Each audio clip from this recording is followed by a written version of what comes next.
Livro Jogos Vorazes, A Cantiga dos Pássaros e das Serpentes. Autora Suzanne Collins. Lido por Camila Saboia. 27. Coriolanus perscrutou o lugar, tentando disfarçar a ansiedade crescente. Onde Sejanus estava?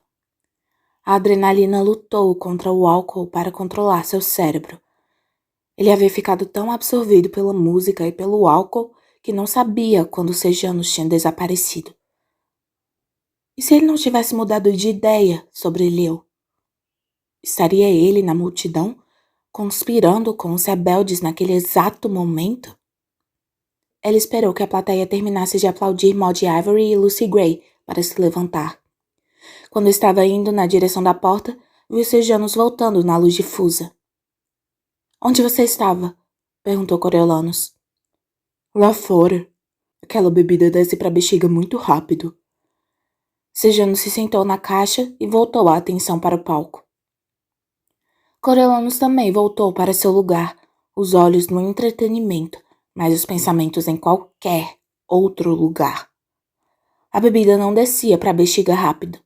Era forte demais e a quantidade consumida era muito pequena. Outra mentira. O que significava? Que ele não podia perder Sejanus de vista por um segundo agora? Durante o resto do show, ficou lançando olhares de soslaio para ele, para ter certeza de que não sairia escondido de novo. Ele ficou por perto depois que Maud Ivory coletou o dinheiro na cesta com laços de fita, mas Sejanus pareceu concentrado em ajudar Mosquitinho a levar Poche, bêbado, de volta à base.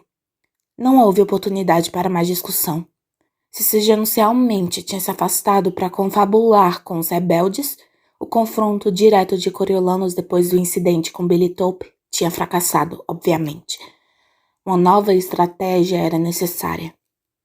O domingo amanheceu claro demais para a cabeça latejante de Coriolanus. Ele vomitou a bebida e ficou no chuveiro até seus olhos ajustarem o foco novamente. Os ovos gordurosos do refeitório eram impensáveis, então ele mordiscou uma torrada enquanto Sejanus comia a porção dos dois, só confirmando a desconfiança de Coriolanus de que ele não tinha consumido quase nada de álcool na noite anterior, não o suficiente para afetá-lo tanto. Os 3 companheiros de quarto não conseguiram nem se levantar para tomar café. Até pensar em uma abordagem melhor, ele teria que observar Sejanus como um falcão, principalmente quando saíssem da base. Naquele dia, pelo menos, ele precisaria de companhia para ir ao lago. Apesar de o entusiasmo de Coriolanus ter diminuído, Sejanus aceitou o convite com alegria. Claro, parece feriado. Vamos levar gelo. Enquanto Sejanus convencia Biscoito a lhe dar um novo saco plástico, Coriolanus foi à clínica buscar aspirina. Eles se encontraram na guarita e saíram. Sem conhecer nenhum atalho para chegar à costura, eles voltaram para a praça da cidade e refizeram os passos da semana anterior. Coriolanus pensou em tentar outra conversa sincera com Sejanus, mas se a ameaça de ser descoberto como culpado de traição não o afetara, o que afetaria? E ele não tinha certeza se ele havia conspirado com os rebeldes. Talvez só tivesse mesmo precisado mijar na noite anterior, e nesse caso, acusá-lo só o deixaria na defensiva. A única prova real era o dinheiro escondido, e talvez Strabo tivesse insistido para que ele levasse, mas Sejanus estivesse determinado a não usar. Ele não valorizava dinheiro, e a riqueza proveniente da indústria armamentista devia ser como um fardo para ele. Talvez fosse questão de honra para Sejanus sobreviver por conta própria. Se Lucy Gray ainda estava chateada pela discussão, não demonstrou. Ela o cumprimentou na porta dos fundos com um beijo e um copo de água gelada para refrescá-lo, até eles chegarem ao lago. São 2 ou 3 horas, dependendo dos espinheiros, mas vai valer a pena. Daquela vez, o bando deixou os instrumentos para trás. Barbie Azuri ficou em casa para ficar de olho nas coisas. Ela se despediu deles com um balde contendo uma jarra de água, um pão e um cobertor velho. Ela acabou de engatar um romance com uma garota da nossa rua, confidenciou Lucy Gray quando eles estavam longe da casa. Deve estar feliz de elas terem a casa só para elas hoje. The Member guiou o grupo pela campina até a floresta. Clark Carmine, Maud Ivory e Sejanus formaram uma fila atrás dele, deixando Lucy Gray e Coriolanus atrás. Não havia trilha. Eles seguiram em fila única, passando por cima das árvores caídas, empurrando galhos, tentando desviar dos arbustos espinhosos que surgiam na vegetação. Em 10 minutos, não havia mais nada do Distrito 12 além do cheiro acre das minas. Em 20, até isso tinha sido disfarçado pela vegetação. A copa das árvores oferecia sombra que os protegia do sol, mas não aliviava em nada o calor. O zumbido dos insetos, a barulhada dos esquilos e o canto das aves ocupavam o ambiente, nem um pouco incomodados pela presença deles. Mesmo com a experiência de 2 dias de trabalho com os pássaros, quanto mais longe eles iam, mais Coriolanus foi ficando alerta, enquanto se afastavam do que poderiam chamar de civilização por ali. Ele se perguntou que outras criaturas, maiores, mais poderosas e cheias de dentes, podiam estar se esgueirando entre as árvores. Ele não tinha nenhum tipo de arma. Depois dessa percepção, ele fingiu precisar de uma bengala e parou por um momento, para arrancar os ramos menores de um galho caído. Como ele sabe o caminho? Perguntou a Lucy Gray, indicando T-Member. Nós todos sabemos o caminho. É nossa segunda casa. Como mais ninguém pareceu preocupado, ele acompanhou o grupo pelo que pareceu uma eternidade, feliz quando T-Member reuniu todo mundo. Mas ele só disse, metade do caminho. Eles compartilharam o saco de gelo, bebendo o que tinha derretido e sugando os cubos restantes. Maud Ivory reclamou de dor no pé e tirou o sapato marrom rachado para mostrar uma bolha grande. Esses sapatos não são bons para andar. São um par velho do Clark Carmine. Estamos tentando fazer com que dure o verão todo, disse Lucy Gray, examinando o pezinho com a testa franzida. Estão apertados, disse Maud Ivory. Quero latas de sardinha, como na música. Sejano se agachou e ofereceu as costas. Que tal uma carona? Maud Ivory subiu nas costas dele. Cuidado com a minha cabeça. Depois que o precedente foi estabelecido, eles se revezaram para carregar a garotinha. Como não precisava mais fazer esforço, ela usou os pulmões para cantar. Numa caverna na ravina, escavando uma mina, havia um garimpeiro e sua filha Clementina, com pezinhos de uma fada, toda leve e pequenina, 2 latas de sardinha, sapatinhos da Clementina. Para a consternação de Coriolanus, um coral de todos assimilou a melodia no alto dos galhos. Ele não esperava que eles pudessem chegar tão longe. Aquelas porcarias estavam mesmo infestando a floresta. Mas Maud Ivory ficou feliz da vida e manteve a cantoria. Coriolanus a carregou no trecho final e distraiu agradecendo pela música de Lucy Gray na noite anterior. O que você achou? Perguntou ela. Ele desviou da pergunta. Gostei muito. Você foi incrível. Obrigada, mas queria saber da música. Você acha que as pessoas veem mesmo Lucy Gray ou só imaginam? Perguntou ela. Porque eu acho que veem. Só que agora ela voa como um pássaro. É mesmo? Coriolanus se sentiu melhor pela canção enigmática ser pelo menos assunto de debate, o que significava que ele não era burro demais para entender a interpretação erudita. Bom, de que outra forma ela não deixaria pegadas? Acho que ela voa e tenta não encontrar pessoas, porque elas a matariam por ser diferente. Ela é mesmo diferente. Ela é um fantasma, cabeça oca, disse Clark Carmine. Fantasmas não deixam pegadas porque são como o ar. Então onde está o corpo dela? Perguntou Coriolanus, achando que pelo menos a versão de Maud Ivory fazia algum sentido. Ela caiu da ponte e morreu. Só que é tão alto que ninguém viu. Ou pode ser que houvesse um rio que a levou, disse Clark Carmine. Mas ela está morta e assombra a região. Como ela pode voar sem asas? Ela não caiu da ponte. A neve estaria diferente no lugar onde ela ficou parada, insistiu Maud Ivory. Lucy Gray, qual é a verdade? É um mistério, querida. Como eu. É por isso que é a minha música, respondeu Lucy Gray. Quando eles chegaram ao lago, Coriolanus estava ofegante e suado, e a brotoeja ardia por causa do suor. Quando o bando tirou as roupas até ficarem só com as de baixo e entraram na água, ele não perdeu tempo para fazer o mesmo. Ele entrou no lago e a água fria o envolveu, removendo suas preocupações e acalmando a brotoeja. Ele nadava bem, pois aprendera desde cedo na escola, mas nunca tinha nadado em um lugar que não fosse uma piscina. O chão lamacento era íngreme e ele teve a sensação de que era fundo.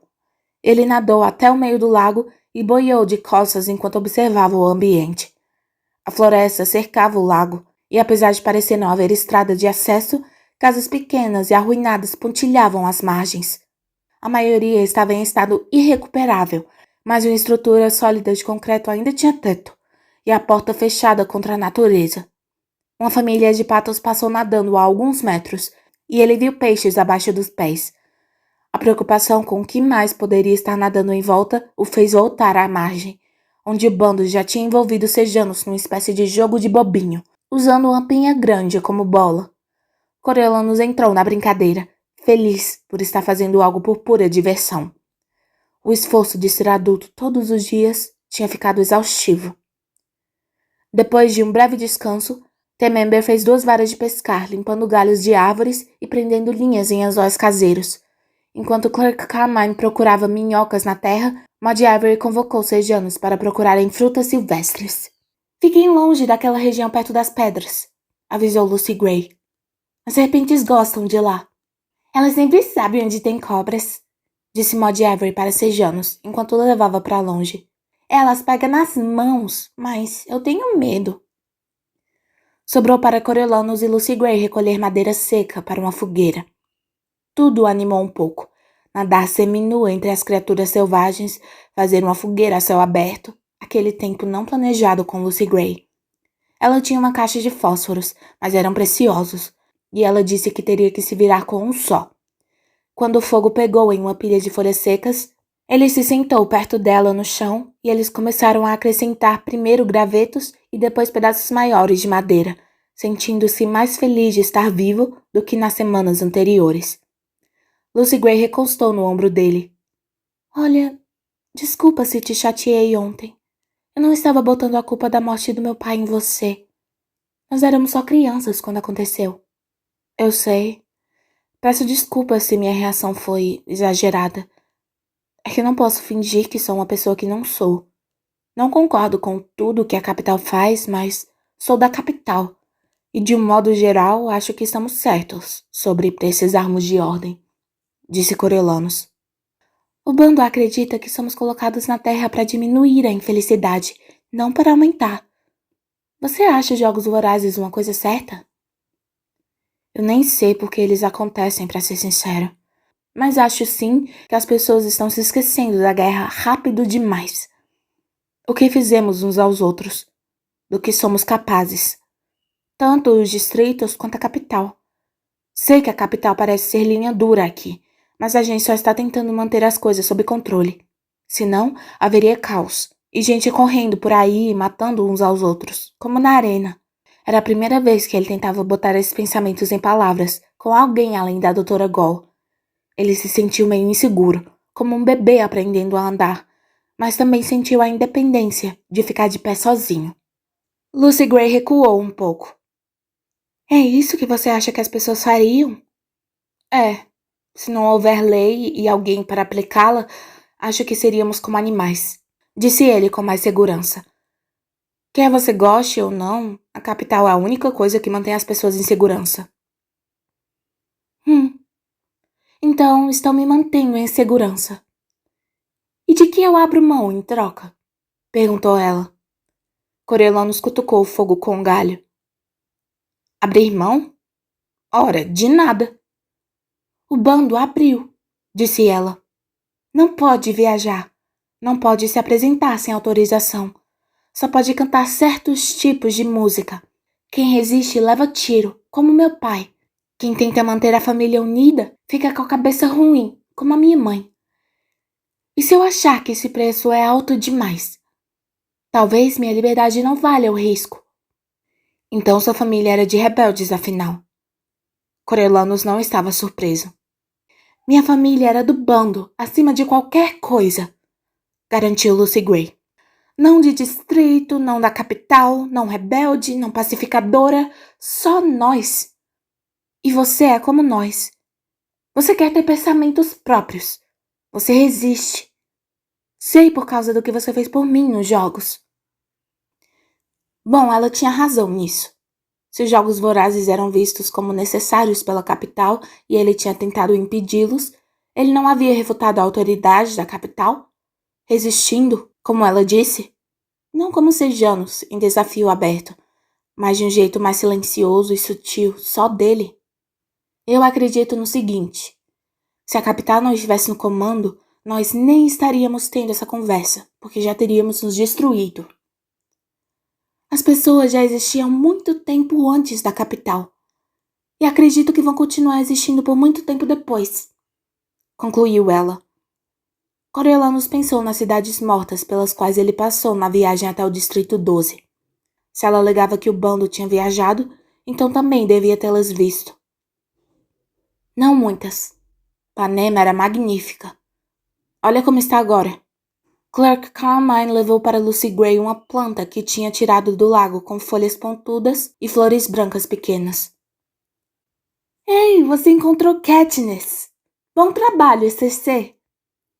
Coriolanus se perguntou se era para ser decorativa, como as rosas da avó dele, mas ela examinou as raízes na mesma hora, onde havia pequenos tubérculos.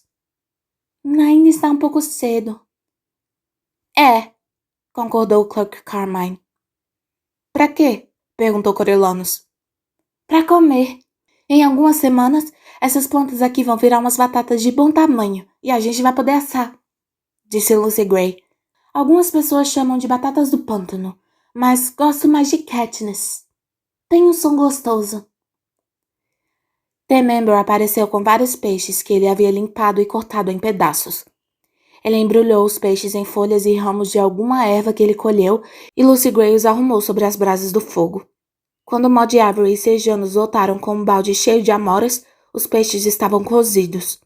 Com a caminhada e o tempo nadando, o apetite de Coriolanus tinha voltado. Ele comeu todas as porções de peixe, do pão e das frutas reservadas para ele. Sejanos então mostrou uma surpresa. 6 biscoitos da Sra. Plint que ele tinha guardado da parte dele da caixa.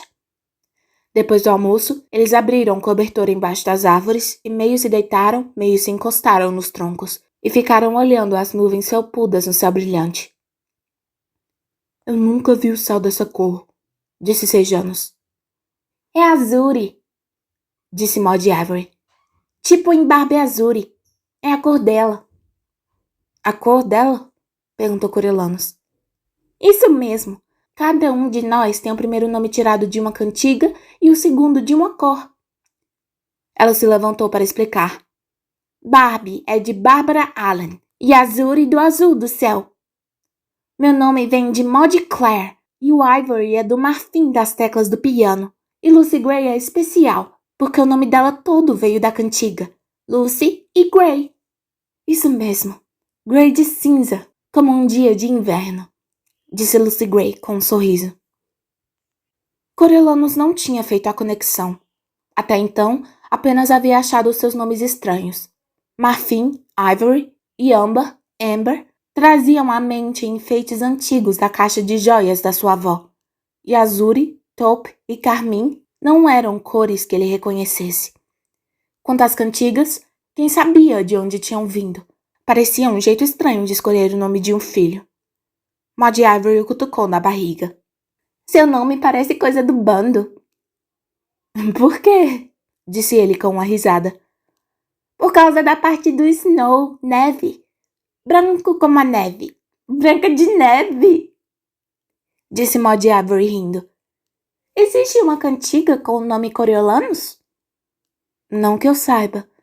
Por que você não compõe uma sobre mim? Disse ele, cutucando-a de volta. A cantiga de Coriolanus Snow. Maud Avery se sentou na barriga dele. Lucy Gray é compositora. Por que não pede a ela? Para de perturbar ele. Lucy Gray puxou Maud Avery para o seu lado. Você devia dormir um pouco antes de a gente voltar para casa. Vocês vão me carregar, disse Maud Ivory, se contorcendo para se soltar. E eu vou cantar. Oh, querida! Oh, querida! Ah, fica quietinha, disse Clerk Carmine. Vem, tenta deitar, disse Lucy Gray. Bom, vou deitar se você cantar pra mim. Canta aquela de quando eu tive croup. Ela se deitou com a cabeça no colo de Lucy Gray. Tudo bem, mas só se você ficar quieta. Lucy Gray colocou o cabelo de Maud Ivory para trás da orelha e esperou que ela se acomodasse, para começar a cantar num tom tranquilo. Bem no fundo da campina, embaixo do salgueiro, um leito de grama, um macio e verde travesseiro. Deite a cabeça e feche esses olhos cansados, e quando se abrirem, o sol já estará alto nos prados. Aqui é seguro, aqui é um abrigo, aqui as margaridas te protegem de todo perigo. Aqui seus sonhos são doces e amanhã eles serão lei. Aqui é o local onde sempre te amarei. A música acalmou Maud Ivory e Corellano sentiu suas ansiedades desaparecerem. Cheio de comida fresca, protegido pelas árvores, com Lucy Gray cantando suavemente ao seu lado, ele começou a apreciar a natureza. Era mesmo lindo ali. O ar limpo como cristal. As cores vibrantes. Ele se sentiu tão relaxado e livre. E se sua vida fosse assim? Acordar quando quisesse, pegar a comida do dia e ficar com Lucy Gray à beira do lago. Quem precisava de riquezas, sucesso e poder quando se tinha amor? O amor não conquistava tudo? Bem no fundo das campinas, bem distante, num maço de folhas, brilha o luar aconchegante. Esqueça suas tristezas e aquele problema estafante, porque quando amanhecer de novo, ele não será mais tão pujante. Aqui é seguro, aqui é um abrigo. Aqui as margaridas te protegem de todo perigo. Aqui seus sonhos são doces e amanhã serão lei. Aqui é o local onde sempre te amarei. Corellano estava quase pegando no sono, quando os todos, que ouviram respeitosamente a interpretação de Lucy Gray, começaram a deles. Ele sentiu seu corpo se contrair e a sonolência agradável desaparecer. Mas o bando era só sorrisos quando os pássaros seguiram com a música. Nós não passamos de arenito em comparação ao diamante que eles são, disse The Member. Bom, eles praticam mais, disse Clerk Carmine, e os outros riram. Ao ouvir os pássaros, Corellano reparou na ausência dos galhos tagarelas. A única explicação em que ele pôde pensar era que os todos começaram a se reproduzir sem eles, ou entre si, ou com os todos locais originais. Essa eliminação das aves da capital da equação o perturbava profundamente. Ali estavam eles, se multiplicando como coelhos, totalmente descontrolados, sem autorização, usando tecnologia da capital. Ele não gostou nem um pouco. Maud Ivory finalmente cochilou, encolhida junto a Lucy Gray, os pés descalços enrolados no cobertor. Corellano ficou com ela, enquanto os demais foram dar outro mergulho no lago. Depois de um tempo, Clerk Carmine levou uma pena azul que tinha encontrado na margem e colocou no cobertor para Maud Ivory, dizendo com voz áspera. Não diga de onde veio. Tudo bem. Que amor, Cecê, disse Lucy Gray. Ela vai adorar. Quando ele voltou correndo para a água, ela balançou a cabeça. Eu me preocupo com ele. Senti falta do Billy Top. E você? Corellano se apoiou no cotovelo para observar o rosto dela. Ela nem hesitou. Não desde a colheita. A colheita. Ele se lembrou da cantiga que ela cantou na entrevista. O que você quis dizer quando cantou que era a aposta que a colheita tirou dele? Ele apostou que podia ter nós duas, a mim e a Mayfair, disse Lucy Gray. Foi um jogo. Mayfair descobriu sobre mim, eu descobri sobre ela. Ela mandou o pai dela chamar meu nome na colheita. Não sei o que disse para ele. Não que estava gamada no Billy Top. Outra coisa. Nós somos forasteiros aqui. Não é fácil mentir sobre nós. Estou surpreso de eles estarem juntos, disse Coriolanus.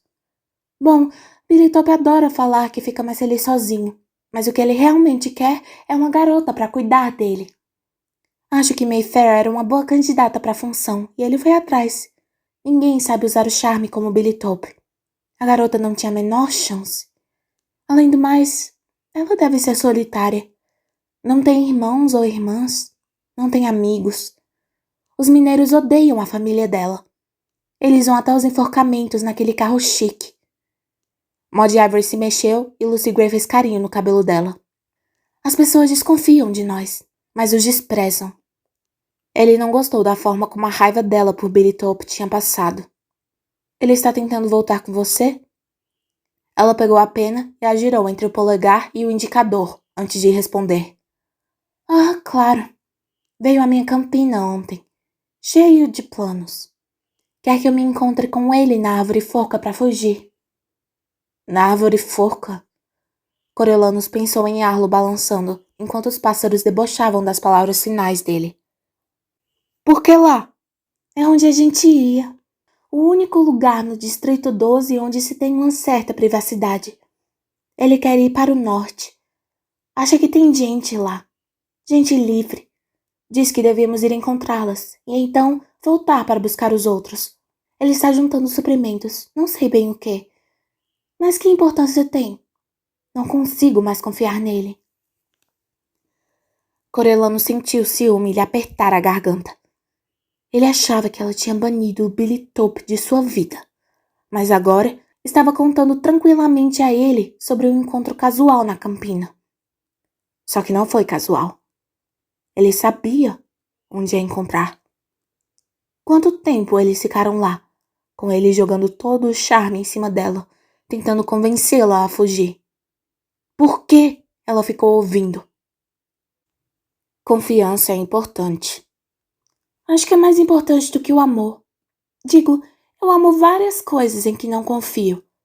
Tempestades, bebida, serpentes. Às vezes acho que amo essas coisas porque não posso confiar nelas. Não é confuso? Lucy Gray respirou fundo. Mas confio em você. Ele percebeu que era algo difícil para ela admitir, talvez mais do que uma declaração de amor, mas isso não apagou a imagem de Billy Tope cotejando-a na campina. Por quê? Por quê? Ora, vou ter que pensar um pouco para responder. Quando ela o beijou, ele retribuiu o beijo, mas sem muita convicção. Aqueles novos desdobramentos o incomodavam. Talvez fosse um erro se apegar tanto a ela. E outra coisa o incomodava. A música que ela estava tocando na campina naquele primeiro dia. Sobre o enforcamento, ele pensou na ocasião, mas falava também sobre o encontro na árvore forca. Se era o lugar de encontro deles, por que ela ainda cantava sobre isso? Talvez ela só o estivesse usando para ter Billy Tope de volta. Talvez estivesse manipulando um contra o outro. Maud Avery acordou e admirou a pena, que pediu para Lucy Gray prenderem seu cabelo. Eles se prepararam para voltar e recolheram o cobertor, a jarra e o balde. Coriolanus se ofereceu para carregar a garotinha pelo primeiro trecho do trajeto. Quando eles saíram do lago, ele ficou para trás dos outros para perguntar a ela. Então, você tem visto Billy Tope ultimamente? Ah, não, disse ela. Ele não é mais um de nós. Isso a agradou, mas também sugeria que Lucy Gray tinha mantido o encontro com ele em segredo do bando, o que o deixou desconfiado de novo. Maud Avery se aproximou do ouvido dele e sussurrou. Não deixe ele chegar perto dos Sejanos. Os Sejanos é um doce, e Billy Tope se alimenta de coisas doces. Coriolanus tinha certeza de que se alimentava de dinheiro também. Como ele estava pagando pelos suprimentos para a fuga? The Member seguiu uma rota um pouco diferente, passando por regiões com frutas silvestres, para eles poderem encher o balde no caminho. Quando estavam quase chegando na cidade, Clerk Carmine viu uma árvore carregada de maçãs começando a amadurecer. The Member e Sejanos seguiram em frente, carregando Maud Avery e as coisas. Clerk Carmine subiu na árvore e jogou as maçãs, e Coriolanus as guardou na saia de Lucy Gray. Já era começo de noite quando eles chegaram em casa. Coriolanus estava exausto e pronto para voltar para a base, mas Barbie Azul estava sozinha à mesa da cozinha, examinando as frutinhas. The Member levou Maud Avery ao prego para ver se conseguem trocar algumas frutas silvestres por sapatos. Eu mandei eles irem arrumar os quentinhos, porque vai esfriar antes que a gente perceba. E sejamos. Coriolanus olhou para o quintal. Ele saiu alguns minutos depois. Disse que encontraria você lá, disse ela. No prego. Coriolanus se despediu imediatamente. Tenho que ir. Se virem Sejanos lá sem outro pacificador, ele vai ser advertido. Eu também, na verdade. Nós temos que ficar em duplas. Ele sabe disso. Não sei o que está pensando. Mas, na verdade, ele achava que sabia exatamente o que Sejanos estava pensando. Que grande oportunidade de ir ao prego sem Coriolanus o policiando. Ele puxou Lucy Gray para um beijo. Hoje foi maravilhoso. Obrigado. Nos vemos sábado que vem, no barracão? Ele saiu pela porta antes que ela pudesse responder. Ele andou rápido, direto para o prego, e olhou pela porta aberta. Havia mais 10 pessoas passeando e dando uma olhada nas mercadorias nas barracas. Maud Avery estava sentada em um barril, enquanto Lucy Gray amarrava uma bota para ela. Na extremidade do armazém, Sejanus estava parado na frente de um balcão, conversando com uma mulher. Quando Coriolanus se aproximou, reparou nas mercadorias. Lampiões de mineiros, picaretas, machados, facas. De repente, ele se deu conta do que Sejanus podia comprar com todo aquele dinheiro da capital. Armas. E não só as que estavam na frente dele. Ele podia comprar armas de fogo. Como se para confirmar os negócios escusos, a mulher parou de falar quando ele chegou perto. Sejanus se juntou a ele diretamente. Fazendo compras? Perguntou Coriolanus. Eu estava pensando em comprar um canivete, disse Sejanus. Mas ela está sem no momento. Perfeito. Muitos soldados tinham canivetes. Havia até um jogo que eles faziam quando estavam de folga, de apostar dinheiro em quem conseguia acertar um alvo. Eu mesmo estava pensando em comprar um, quando a gente receber. Claro, quando a gente receber, concordou Sejanus, como se isso fosse óbvio. Segurando a vontade de bater nele, Coriolanus saiu do prego sem falar com Maud Avery e Temembra. Ele quase não abriu a boca no caminho de volta, enquanto revisava sua estratégia. Precisava descobrir em que Sejanus estava metido. A lógica não tinha induzido confiança. Intimidade funcionaria? Não faria mal tentar. A alguns quarteirões da base, ele botou a mão no ombro de Sejanus e fez os dois pararem. Sabe, Sejanus, sou seu amigo. Mais do que seu amigo. Sou a coisa mais próxima que você vai ter de um irmão. E há regras especiais para a família. Se você precisar de ajuda, quer dizer, se você se meter em alguma coisa que não conseguir resolver, estou aqui.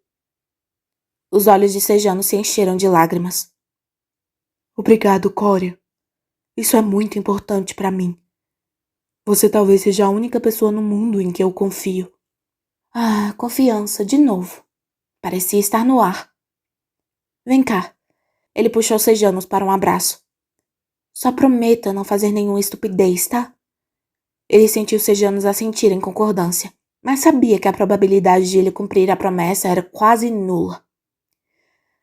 Pelo menos a agenda ocupada manteve Sejanus sob supervisão constante, mesmo quando eles saíam da base. Na tarde de segunda, eles tiraram as armadilhas das árvores de novo. Apesar de não terem sido trocadas o fim de semana todo, nenhuma continha tordos. Ao contrário da expectativa, a doutora Kay pareceu satisfeita com os pássaros. Parece que eles herdaram mais do que imitação avançada. Também evoluíram sua capacidade de sobrevivência. Não precisamos substituir as gaiolas, já temos muitos gaios tagarelas. Amanhã vamos tentar as redes. Quando os soldados saíram dos caminhões na tarde de terça, os cientistas já tinham escolhido locais com muita movimentação de tordos. Eles se separaram em grupos, com Coriolanus e Mosquitinho novamente com a doutora Kay, e ajudaram a erigir pares de postes. Entre cada poste havia uma rede fina com trançado delicado, elaborada para capturar tordos. Como eram praticamente invisíveis, as redes começaram a dar resultado quase que imediatamente, pois prendiam os pássaros e os faziam cair em fileiras horizontais de bolsos na superfície trançada. A doutora Kay tinha dado instruções para as redes nunca ficarem sem supervisão e para que os pássaros fossem removidos imediatamente, para impedir que eles ficassem enrolados demais e para tornar a experiência menos traumática possível. Ela tirou pessoalmente os 3 primeiros toldos das redes, tomando cuidado de desemaranhar os pássaros enquanto segurava com firmeza. Depois que foi autorizado, Mosquitinho revelou seu talento natural e soltou delicadamente seu toldo e o colocou em uma gaiola.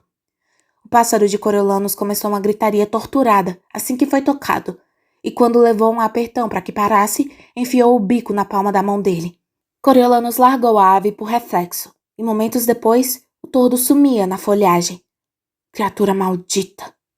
A doutora Kay higienizou e fez um curativo na mão dele, o que lembrou de como Tigres fizera a mesma coisa no dia da colheita, quando o espinho da rosa da avó o furou, menos de 2 meses antes. Quantas esperanças ele tinha naquele dia, e olha só para ele agora, recolhendo filhotes de bestantes nos distritos.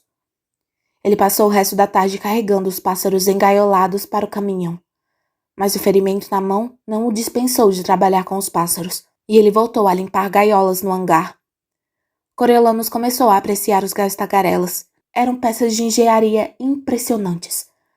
Havia alguns controles remotos no laboratório, e os cientistas deixaram que ele brincasse com os pássaros depois que foram catalogados. Não vai fazer mal nenhum, disse um. Na verdade, eles parecem gostar da interação. Mosquitinho não quis participar, mas quando ficava entediado, Coriolanus os fazia gravar expressões bobas e cantar trechos do hino, para ver quantos conseguia operar com um clique do controle. Até 4 algumas vezes, se as gaiolas estivessem próximas. Sempre tomava cuidado de apagar com uma gravação final rápida, em que ficava em silêncio, para garantir que sua voz não fosse parar no laboratório da cidadela. Ele parou completamente de cantar quando ouviu os tordos começarem a imitar, mesmo havendo certa satisfação em ouvi-los cantar elogios à capital. Ele não tinha como silenciá-los, e eles eram capazes de repetir uma melodia infinitamente. De um modo geral, ele estava começando a se cansar da infusão de música na sua vida. Invasão talvez fosse uma palavra melhor. Parecia estar em toda parte agora. Canto de pássaros, músicas do bando, músicas dos pássaros e do bando.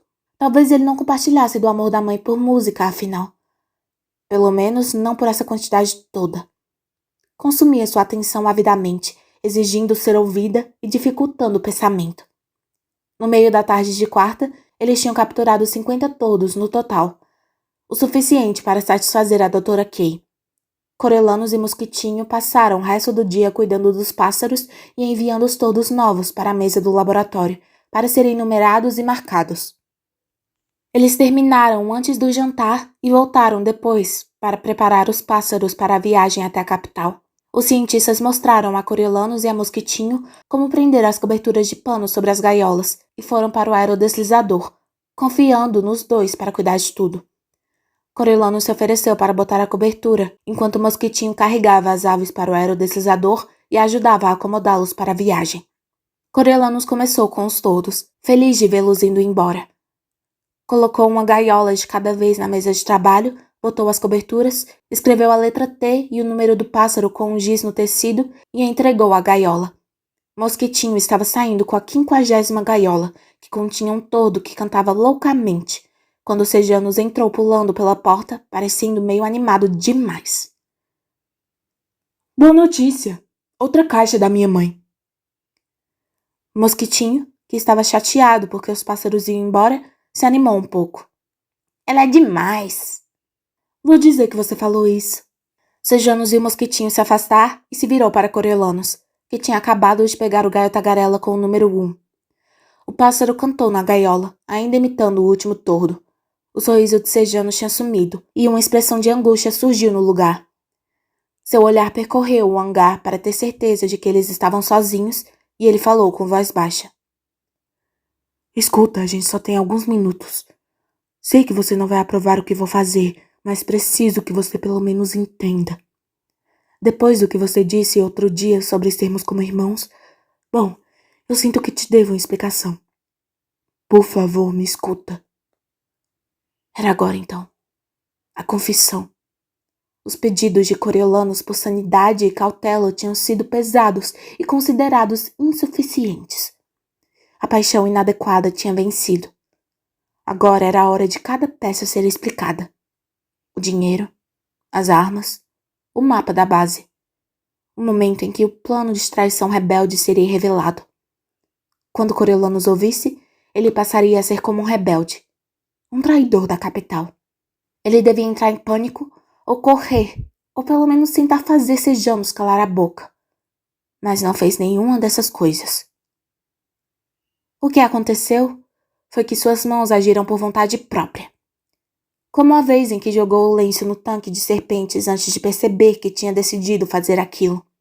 Agora, sua mão esquerda ajustou a capa da gaiola do gaio tagarela, enquanto a direita, escondida da visão de Sejanus por seu corpo, desceu até a bancada, onde havia um controle remoto. Coriolanus apertou gravar e o gaio tagarela ficou em silêncio.